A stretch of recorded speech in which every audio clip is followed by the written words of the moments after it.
There's been a lot of dangerous rhetoric coming from the White House in regards to threats against the Second Amendment. And a lot of this rhetoric is really just mind games, making people think that they're wasting their time supporting the Second Amendment, and making people think that if they go against the Second Amendment, that there is some productivity there.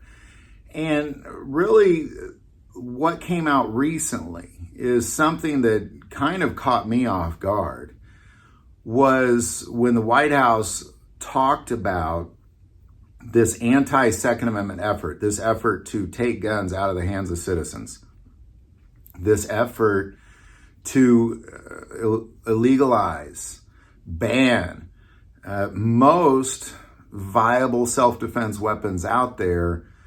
This effort is being compared to a movement. And this is very dangerous rhetoric, because a movement is something that actually can change something, that has a successful outcome oftentimes. And the worst part is they compared it to the civil rights movement. Now, this is not even close to the same thing. One, it's offensive to consider it similar to the civil rights movement.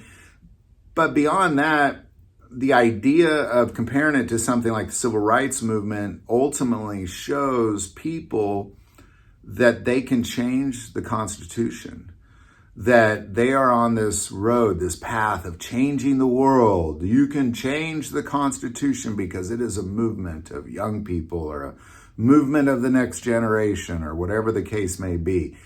And it's not true. This is a legal issue. This is an issue that only can be changed through the court systems or through Congress. So to suggest that people can engage in some sort of a movement is very dangerous. It's like taking it to a whole new level, convincing what I believe to be greater than 50% of this country that the harder they go against the Second Amendment, the more successful they probably are going to be. And ultimately what you're doing is you're filling many citizens, hundreds of millions of citizens, with false hope, while you're turning them against the other half of this country.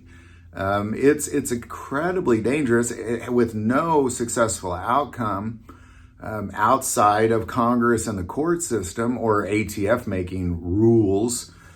Outside of that, you're not going to have any success. It's a dangerous thing to convince the population of this country that they can engage in a movement like the civil rights movement and ban guns from citizens and abolish the Second Amendment. This is taking it to a whole new level. The danger, the division of the country, the whole thing, it's taken it to a whole new level, and really needs to be shut down. I know obviously that's not going to happen, but at least we should talk about it on this side, because they're definitely talking about it on that side.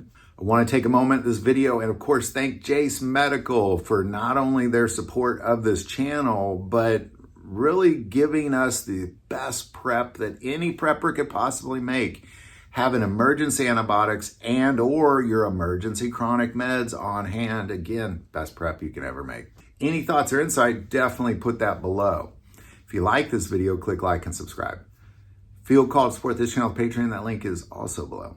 But the most important part of this channel is we take prayer requests, and never hesitate to send that in. Thank you for watching this episode of God, Family, and Guns. And as always, love God, love your family, love guns.